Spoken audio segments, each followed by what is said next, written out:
हर रोज एक नई कहानी देखने के लिए चैनल को सब्सक्राइब करें और बेल आइकन दबाना ना भूलें। शमिता नाम की एक लड़की जो कि बहुत गरीब थी, वो रोड पर बैठकर लोगों से भीख मांग रही थी। बाबूजी, भगवान के नाम पर कुछ खाने को दे दो। वो लोगों से भीख मांग रही थी, लेकिन उसको कोई भीख नहीं देता है। बेचारी शमिता भूख से तड़प रही थी। तभी उसकी नजर एक आदमी पर पड़ती है। वो अपने कुछ दोस्तों के साथ बैठकर रंग बिरंगी चीजें खा रहा था। कुछ देर बाद वो लोग उन खाने के चीजों को फेंककर अपनी कार में बैठकर निकल जाते हैं। उन्होंने जो सामान फेंका था उसमें खाने की कई चीजें थी और बेचारी शमिता भी भूखी थी। अब क्या था, शमिता भागती हुई जाती है और उनकी फेंकी हुई चीज उठाकर खाने लगती है। ये सब कुछ दूर खड़ा एक लड़का देख रहा था जिसका नाम प्रवीण था। थोड़ी देर बाद वो उसके पास जाता है और शमिता से कहता है, हेलो डियर। कौन हो तुम? मैं प्रवीण हूँ। तुम यहाँ उन लोगों के फेंके हुए खाने को क्यों खा रही हो? साहब, हर किसी की किस्मत में अच्छा और ताज़ा खाना नहीं होता है। जानता हूँ, लेकिन किसी से भीख मांगकर खाना या किसी का झूठा खाना भी तो सही नहीं है ना। तो साहब, क्या कर सकती हूँ मैं? तुम काम कर सकती हो, तुम वो कर सकती हो जिससे तुम खुद का गुजारा कर सको। पर मुझ जैसी गरीब लड़की को कौन काम देगा? मेरे पास ना तो रहने के लिए घर है, ना ही पहनने को कपड़े। ऐसी लड़की को कौन काम देगा? किसी के यहाँ पर काम ही क्यों करना है? मतलब ये कि तुम खुद का कोई छोटा मोटा काम शुरू कर लो, कोई भी काम। पर मेरे पास पैसे नहीं है। शमिता की बात सुनकर प्रवीण उसका हाथ पकड़कर उसको कपड़े की दुकान पर लेकर जाता है और उसको कपड़े दिलवाता है। साथ ही उसको अपने गेस्ट हाउस में रहने को भी देता है और अपनी पॉकेट से कुछ पैसे निकालता है और उसको देता है। एक पराये लड़के को खुद के लिए इतना सब करते देखकर शमिता उससे कहती है, ना तो आप मुझे जानते हैं और ना ही मैं आपको जानती हूँ, फिर आप मेरे लिए इतना सब क्यों कर रहे हैं? तुम्हारा ये जानना जरूरी नहीं है। और हाँ, मैंने जो पैसे तुम्हें दिए हैं उससे तुम अपना कोई छोटा सा काम शुरू कर लो, ठीक है? शमिता उसे कुछ नहीं बोल पाती। तभी प्रवीण वहाँ से चला जाता है। ये सब शमिता के लिए बहुत अजीब सा था, और अजीब होता भी क्यों नहीं। प्रवीण कैसा लड़का था, कहाँ से आया था, शमिता को कुछ पता नहीं था। वो एक अनजान बनके उसकी इस तरह मदद कर रहा था, इसीलिए उसे अजीब लगा। लेकिन वो इस बात को भूलकर अगली सुबह बाहर जाती है, जहाँ वो देखती है कि सभी लोग सब तरह की चीजें बेच रहे हैं, लेकिन बताशे कोई नहीं बेच रहा। ये देखकर शमिता खुद से कहती है, यहाँ पर कोई बताशे नहीं बेच रहा, क्यों ना मैं बताशे बेचूं? ये अच्छा आइडिया है। मैं इस आइडिया के बारे में प्रवीण से पूछ लेती हूँ। आखिर उसने मुझे इतना हौसला दिया है तो उसका हक तो बनता ही है कि मैं उसको कुछ बता सकूं। इस तरह अब शमिता प्रवीण के पास जाती है और जैसे ही वो उससे कुछ बोलती, तभी वो देखती है कि प्रवीण अपने कमरे में जा रहा है। ये देखकर शमिता बाहर ही खड़ी हो जाती है। तभी वहाँ एक नौकर आता है और शमिता से कहता है, साहब अभी आराम कर रहे हैं, इसीलिए अभी वो किसी से भी नहीं मिलेंगे। ठीक है, अगर वो उठे तो बोल देना शमिता आई थी। ठीक है। इस तरह अब शमिता वहाँ से चली जाती है और शमिता बताशे खरीदकर बेचने लगती है। बताशे ले लो, बताशे, मीठे मीठे बताशे। उसको बताशे बेचते देखकर वहाँ एक औरत आती है और शमिता से बोलती है, बहन, ये बताशे कैसे दिए? ये बताशे 30 रुपए पाव है, आपको कितना दूं? दे दो 1 पाव। इस तरह से वो बताशे उसको पैक करके दे देती है और उसके बताशे आज काफी मात्रा में बिक जाते हैं।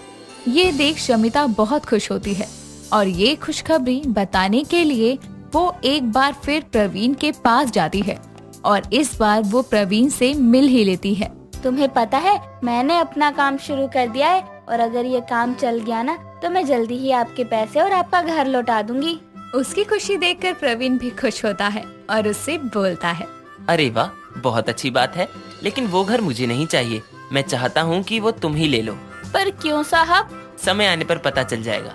खैर छोड़ो इन सबको। ये बताओ, आज सुबह तुम आई थी क्या? हाँ आई थी, पर आप सो रहे थे। हाँ, मैं सो रहा था। इस तरह अब शमिता और प्रवीण दोनों एक दूसरे से ढेर सारी बातें करते हैं और ऐसे ही अब समय गुजरने लगता है। गुजरते वक्त के साथ साथ दोनों एक दूसरे से प्यार कर बैठते हैं, लेकिन दोनों ही एक दूसरे को कुछ नहीं बोलते। ऐसे ही एक रोज शमिता बताशे बेच रही थी। बताशे ले लो, बताशे, मीठे मीठे बताशे ले लो। आज भी शमिता के बताशे काफी बिकते हैं। और शाम को जब शमिता अपने घर जाती है तब वो शीशे के सामने तैयार होकर खड़ी हो जाती है। उसके ऊपर काली साड़ी, काली चूड़ियाँ, लाल लिपस्टिक बहुत जच रही थी। वो तैयार होकर शीशे के सामने खुद से बोलती है, आज मैं प्रवीण जी को बोल दूंगी कि मैं उनसे कितना प्यार करती हूँ। मैं उनको आज अपने दिल की बात बता दूंगी। शमिता प्रवीण को अपने दिल की बात बताने के लिए काफी उत्सुक थी। वो रेडी होकर अब प्रवीण के घर जाती है और जैसे ही वो उसके कमरे में जाने लगती है तभी उसकी नजर खिड़की से प्रवीण पर पड़ जाती है, जहां वो एक लड़की के साथ था।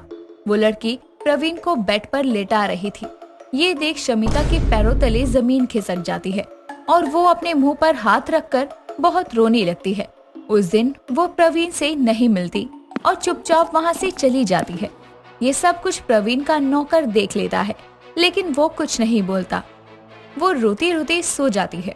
कुछ समय बाद सुबह होती है और अगली सुबह अब शमिता अपने बताशे बेचना शुरू करती है। शमिता खुद को काम में इतना व्यस्त कर लेती है कि अब उसको इतना समय ही नहीं मिलता कि वो किसी और चीज के बारे में सोच सके। लेकिन कहते हैं कि पहला प्यार पहला ही होता है। ठीक उसी तरह शमिता प्रवीण को भूल नहीं पा रही थी। ये सब देखते हुए वो रोते हुए खुद से कहती है, क्यों प्रवीण, क्यों किया तुमने मेरे साथ ऐसा?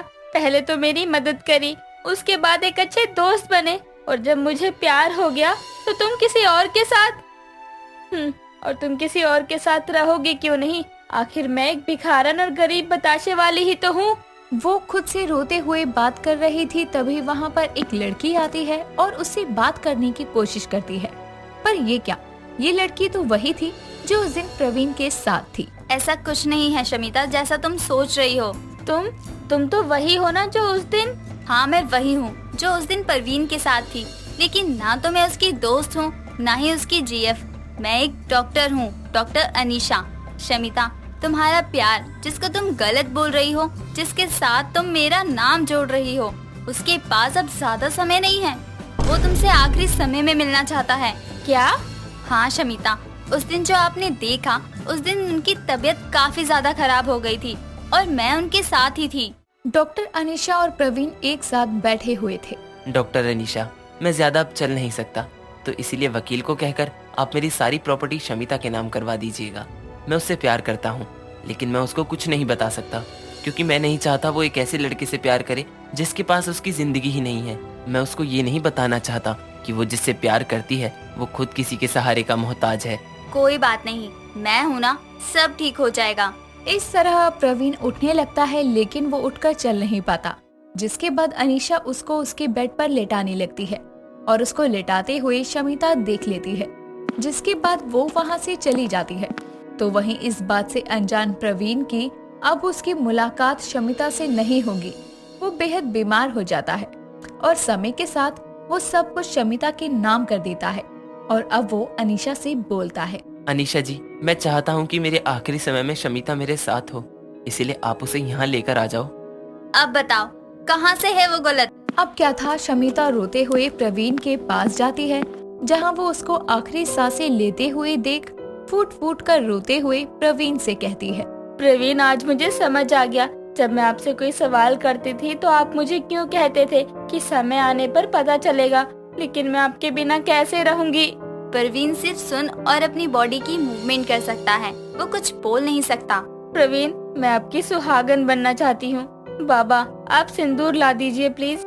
नौकर सिंदूर ला देता है और अब प्रवीण शमिता की मांग भरते ही अपना दम तोड़ देता है और बेचारी शमिता अब उसके शरीर को पकड़कर फूट फूट कर रोने लगती है।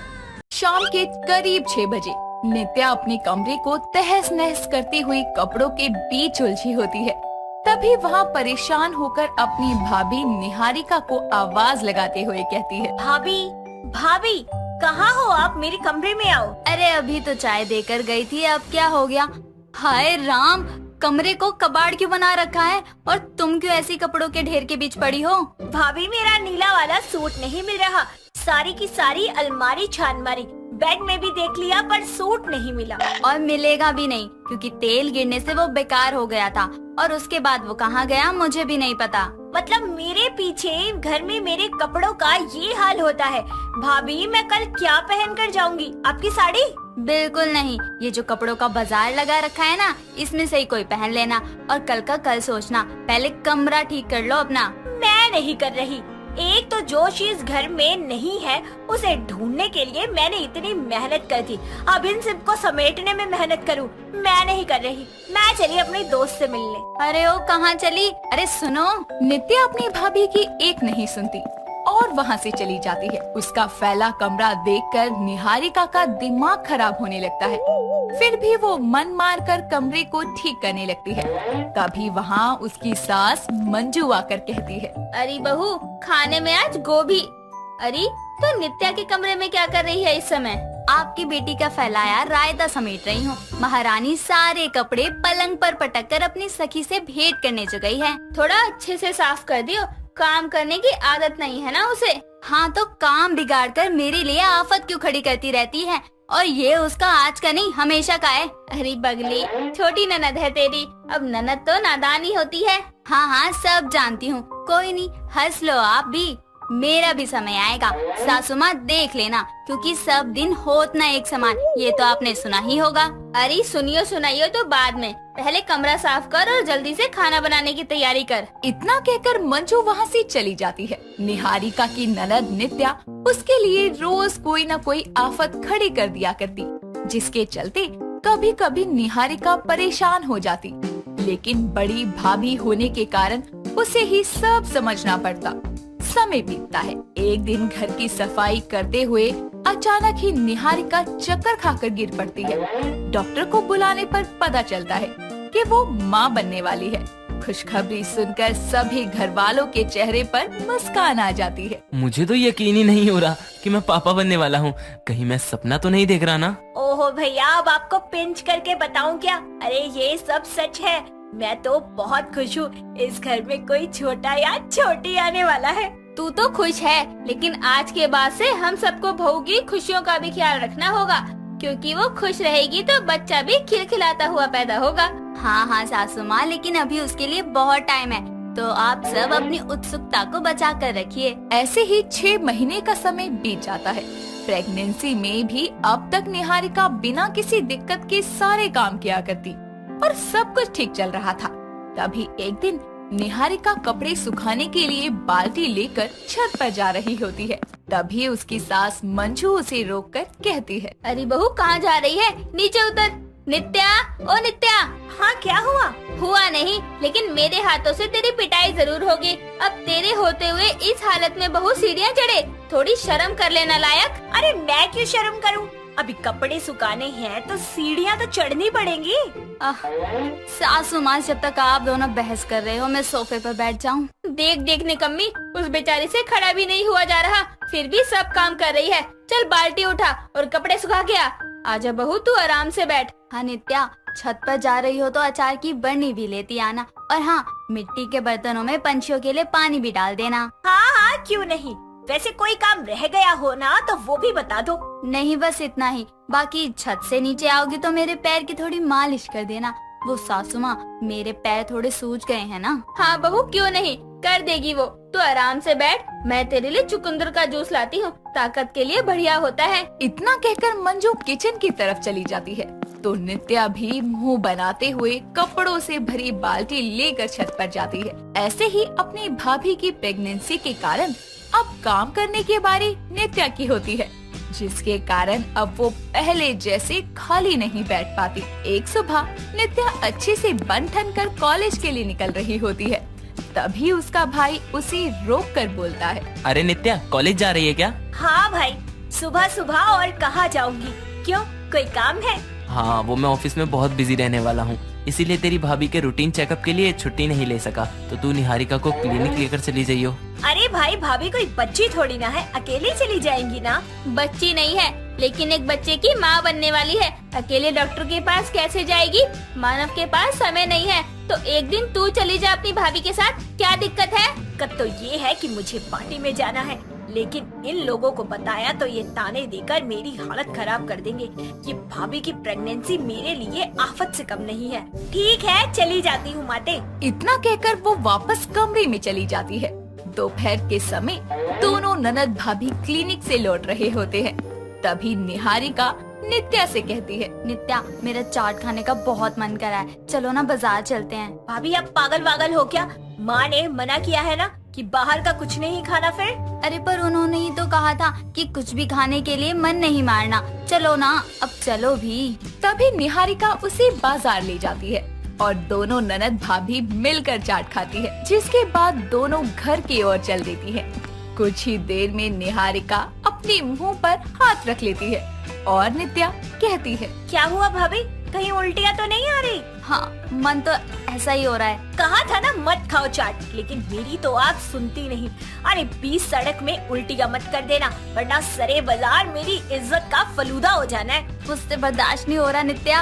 अरे यार क्या आफत है। भाभी भाभी कंट्रोल अप। इतना कहकर वो अपने आसपास देखती है तो उसे पब्लिक टॉयलेट दिखता है। वो निहारिका का हाथ पकड़कर उसे वहाँ ले जा ही रही थी कि तभी निहारिका उसके कपड़ों पर ही उल्टी कर देती है। नित्या बेचारी के पूरे कपड़े खराब हो जाते हैं। जैसे तैसे दोनों घर आते हैं और नित्या अपने कमरे में जाने लगती है। तभी उसकी माँ कहती है, अरे सरपट, कहाँ दौड़ी जा रही है? मुंह हाथ धोकर नींबू शिकंजी बना दे अपनी भाभी के लिए। चलकर आई है ना, थोड़ी ताजगी मिलेगी उसे। अरे तो मैं कौन सा उड़ कर आई हूँ, मैं भी चल कर ही आई हूँ। और आज जो इन्होंने मुझ पर किया ना, उसके बाद हाथ मुंह धोने से काम नहीं चलेगा, नहाना पड़ेगा मुझे। हाँ, कसम से माँ, भाभी की ये प्रेगनेंसी मेरे लिए आफत बन गई है। देखा सासू माँ, मैं ना कहती थी मेरा भी दिन आएगा। हमेशा ये मेरे लिए आफत खड़ी करती थी, आज ये खुद ही आफत में है। वैसे चिंता मत करो ननद, ये आफत कुछ महीने और झेलनी पड़ेगी तुम्हें। नित्या पाँव पटकती हुई वहाँ से चली जाती है और इस तरह उसे अपनी भाभी की फरमाइश पर 2-2 मिनट में किचन में जाकर कुछ न कुछ बनाना पड़ता है। उसे क्लिनिक ले जाना पड़ता है, उसके मूड स्विंग्स झेलने पड़ते हैं, जो उसके लिए किसी आफत से कम नहीं था। कुछ समय बीतता है और कुछ महीनों बाद उसकी भाभी एक प्यारे से बच्चे को जन्म देती है, जिसके बाद उसकी आफत खत्म होने की जगह और बढ़ सी जाती है। दोस्तों, अगर आपको ये कहानी पसंद आई तो इसे लाइक करें, शेयर करें और कमेंट करके बताएं कि कहानी में आपको सबसे अच्छा क्या लगा।